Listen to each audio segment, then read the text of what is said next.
Hello, Amy. I messed up. I went to push pause and I ended up pushing stop.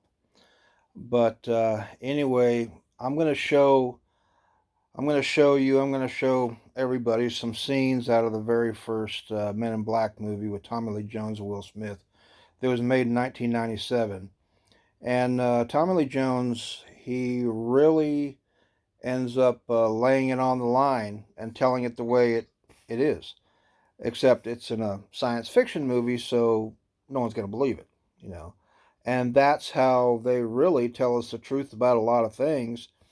Is they put the truth in something that's not supposed to be believed, and they tell us nonsense in something that is supposed to be believed, like the New York Times, Los Angeles Times, Washington Post, that kind of thing.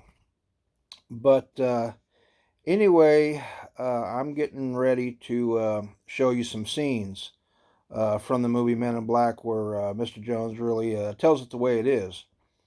And the only way they could tell us the way it is in a movie like this, Men in Black.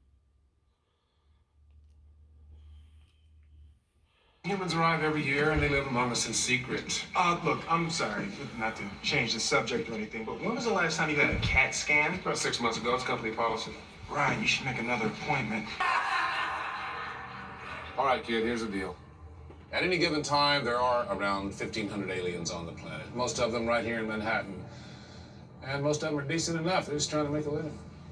Cab drivers. No, not as many as you'd think. Humans, for the most part, don't have a clue. They don't want one or need one either. They're happy. They think they have a good bead on things. Well, why the big secret? People are smart. They can handle it. The person is smart. People are dumb, panicky, dangerous animals, and you know it. 1,500 years ago, everybody knew the Earth was the center of the universe. 500 years ago, everybody knew the Earth was flat. And 15 minutes ago, you knew that people were alone on this planet. Imagine what you'll know tomorrow.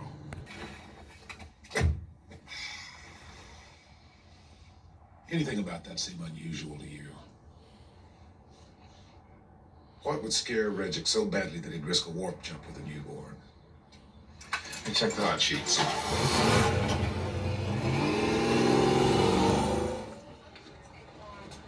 These are the hot sheets? Best investigator reporting on the planet.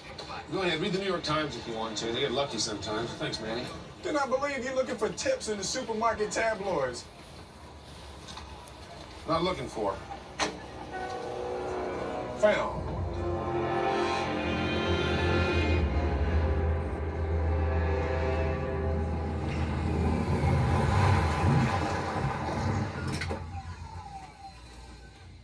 Wait a minute, slow down. Why? Give every time you get the wrong impression. Makes things go a lot smoother.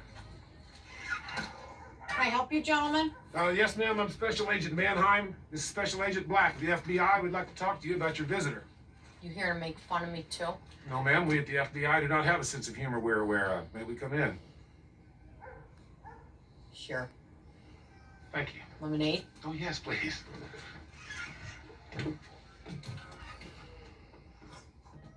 Chief of Police himself came up to the house and did a full-out professional investigation. Took a police report and wrote down everything I said, from A to Z, not believing one thing I said. Started poking fun at me. And they asked me if he was murdered, how was he able to walk back in the house? And I gotta admit to you, that one got me sort of stumped. And I'll tell you something right now. I know Edgar, and that wasn't Edgar. It's like something was wearing Edgar. Like a suit. An Edgar suit.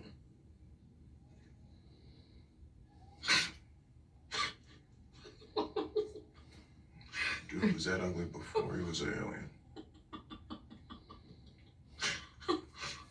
I'm sorry. Go on. Anyway, I come to and he's gone. Did he say anything? Yes. He asked me for some water. Some, sugar water. Sugar water. Yeah, if I remember that right. Because I thought that was odd. They'd ask me for sugar water or not. Lemonade or ice water or regular water. Tap water. All right, Beatrice. There was no alien. Flash of light you saw in the sky was not a UFO. Swamp gas from a weather balloon was trapped in a thermal pocket and refracted the light from Venus. Well, wait a minute. So you just flash that thing, it erases her memory, and you just make up a new one? A standard issue neuralizer. And that weak-ass story is the best you can come up with. All right. On a more personal note, Beatrice, Edgar ran off with an old girlfriend. You're gonna go stay with your mom a couple of nights. You're gonna get over it and decide you're better off. Well, yeah, because he never appreciated you anyway. In fact, you know what? You kicked him out. And now that he's gone, you're going to go in town, you go to Bloomingdale's and find yourself some nice dresses, get yourself some shoes, find somewhere, maybe you get a facial. And, hire a decorator to come in here quick, because damn.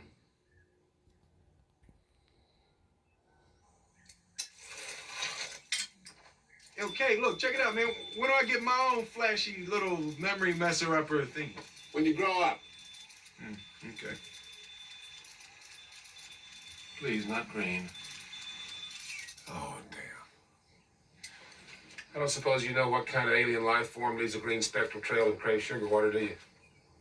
Oh, wait, that was on Final Jeopardy last night. Damn, Alex said it was... Zed, we have a bug.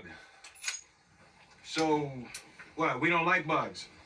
Bugs thrive on carnage, Tiger. They consume, infest, destroy, live off the death and destruction of other species. You were stung as a child, weren't you? Now, listen, kid. Imagine a giant cockroach with unlimited strength, a massive inferiority complex, and a real short temper. Is terrassing around Manhattan Island in a brand new Edgar suit. Does that sound like fun? What's the move? With the bug in town, we'll watch some orcs. Okay, I showed you everything I was going to show. And there might have been a few little extra seconds here and there of stuff that really didn't matter. Just dialogue in the movie. But anyway, for everybody out there, and in particular Amy, who wanted to know about my encounter up in Canada. Tommy Lee Jones here said, there's off-worlders that live here that they just try to blend in, and they don't want to be seen. They don't want people to know who and what they really are. They just try to blend in. And that's basically what the guy I met in Canada, that's what he was. He wasn't, out here just doing all kinds of dastardly deeds like this first Men in Black movie, where they have the bug. He was sent here on a mission. Well, like Tommy Lee Jones said, there's a lot of them here that they're just like, they blend in. They're like everybody else, just earn a living, be left alone. It's like people that come here to the U.S. or go to other places here on the planet, and they're from other countries because their own country's a shithole. Pardon my French, but a lot of these countries, they're just rat holes. I mean, the way that some of the people who run these countries, the way they treat their own people. I mean, the Middle East, whether it be Iran, Iraq, Syria, some of these places back in the 70s and back in the 60s, there's pictures you could see on the net today.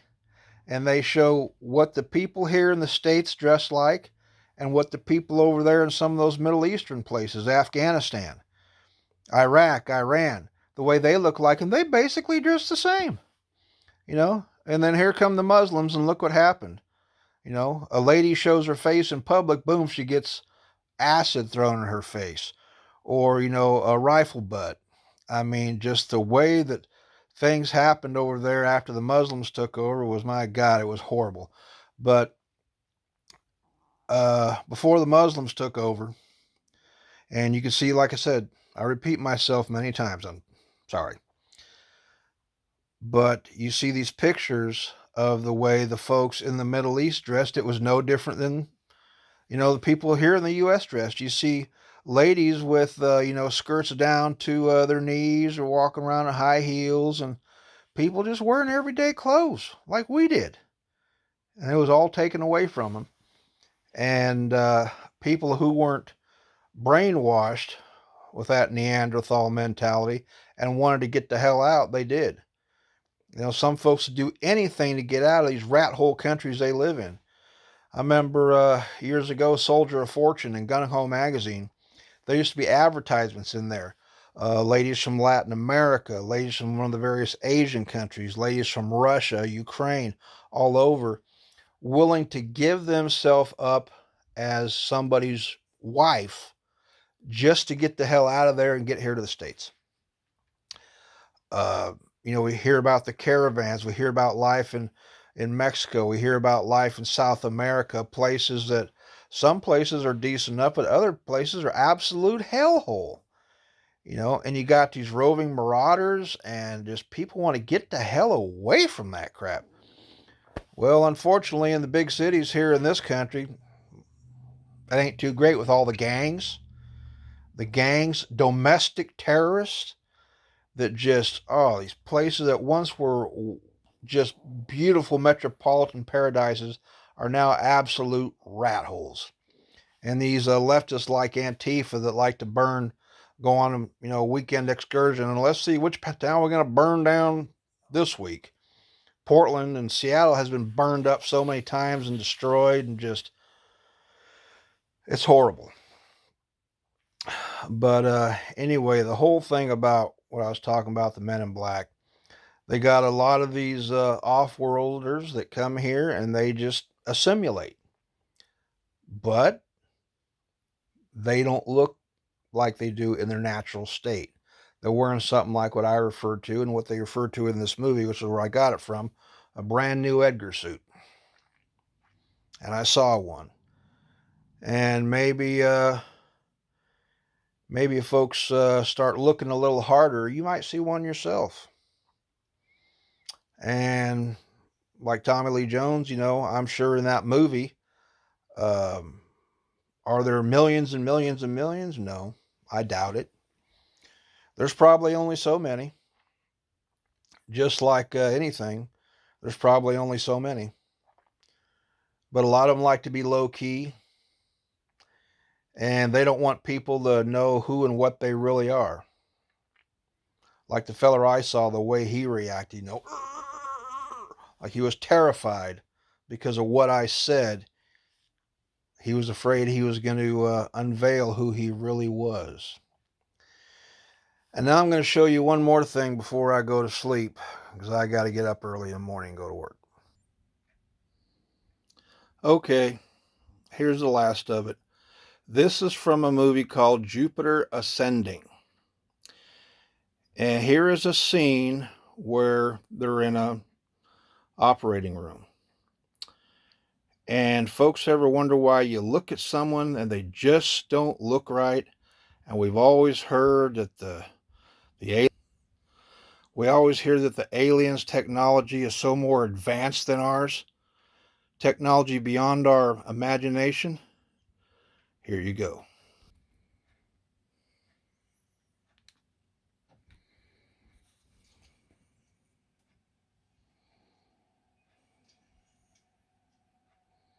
Miss Dunleavy? Excuse me, you are Catherine Dunleavy, aren't you? The doctor is ready. It's the hormones, dear. Don't worry, you'll be fine. Trust me, honey. I could do this procedure with my eyes closed. Just relax.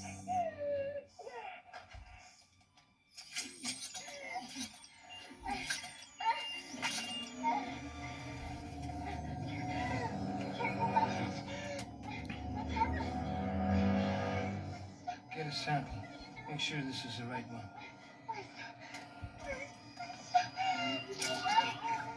It's her. Get it. Kill her.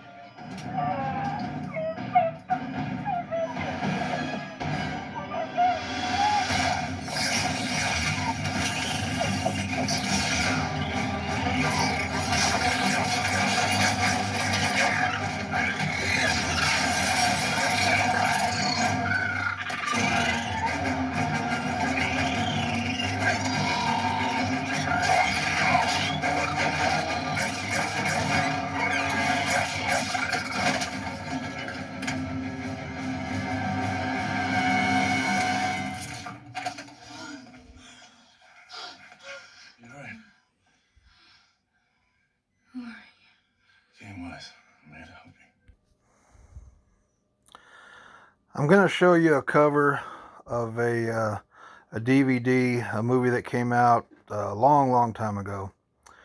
I'm thinking maybe '04, somewhere around there. I'm not going to show anything from it. I'm just going to show you the cover. At one time, I think you could watch it on YouTube, maybe Netflix, I don't know, or you can find it on Amazon. But anyway, this particular movie is, if there's any truth to it, it's downright scary. Now, what I just showed you in that movie Jupiter Ascending, these whacked out doctors, and all of a sudden they like wear a cloaking device, hiding who they really are. As soon as the gunplay happens or when they get shot, boom, their super technology all of a sudden dissipates and you see what it really is. And I've often wondered how some of these individuals out here in the medical world that really like to do all kinds of effed up experiments on people, critters and all that, they really get off on, doing experiments. Wonder how many of them are even human, and how many of them really look like those guys. I mean, it's just like the way some of these guys, lab rats. That's not just a rat, just a hog, it's just a dog, it's just a cow, whatever. Well, to these individuals, I'm going to show you in the cover of this movie. I ain't going to show you anything from the movie. I got to go to bed. But there are those that say that humans, for some of these off-worlders that are here on the earth, a lot of these people that just disappear and never show up, that's because we end up being food for some of these off-worlders. And you can watch it in this movie I'm about to show you the cover of. It's called The Final Days of Planet Earth. There it is. Final Days of Planet Earth. Came out, I'm thinking maybe 2004 is when it came out. I'm not sure if you can watch the whole thing on YouTube or Netflix. I think at one time you could. But there you go. So there you go, Amy. I'm going to be uploading these. I know it's kind of late and all that, but I had a long day and things to do. And anyway, all this took a lot of time, and I'm not good with computers at all, so I got to do it the old-fashioned way. So anyway, I hope some of this helps answer your questions, Amy, about the individual I saw in Canada, and others that you may look around and see if they seem kind of odd, or do you get an uneasy feeling when you're around some of these people that don't really seem to look right. Also, there is a video out here. It's been around for quite a long time, and I basically could probably tell you about it. If you need me to find it and video it later on, I will, but I got to get me some Z's. There was a reporter. He was in the country somewhere. He was a black feller. And he gets up before the camera, has the microphone, and all of a sudden he just twists his head and he starts going third degree. Almost sounds like third degree ghetto, just saying all kinds of crazy stuff. And he played it off like a fly flew in his mouth. Somebody slowed it down. It wasn't a fly that flew in his mouth. When it was slowed down, the exact same thing. It was slowed down, a black tongue that was forked, lizard-like, forked. You see it come out of his mouth. And to cover that up real quick, that's when he turned his head and started going into all kinds of ghetto dialogue and all that kind of stuff. And there's a number of videos of reporters who are not quite as they seem to be. They get off kilter a little bit right in front of the camera, and all of a sudden they have a hard time pronouncing words, and you look and all of a sudden their teeth and everything switch. They change, they shape shift, and all of a sudden they're like, they got to close their mouth real quick. It's out here. It's out here on YouTube. Some of these live video feeds where all of a sudden they shape shift on camera. Now I know they're going to have the meatheads out there that deliberately muddy the waters and hoax things, but just because one might be a hoax does not mean that they're all a hoax. Always remember that. Always remember, just because one guy fakes something doesn't mean everything is fake. Anyway, Amy, I hope this has answered your questions. And this is Eric the Mind Control Guy, and I got an early morning, so take care and let me know what you think. Bye-bye.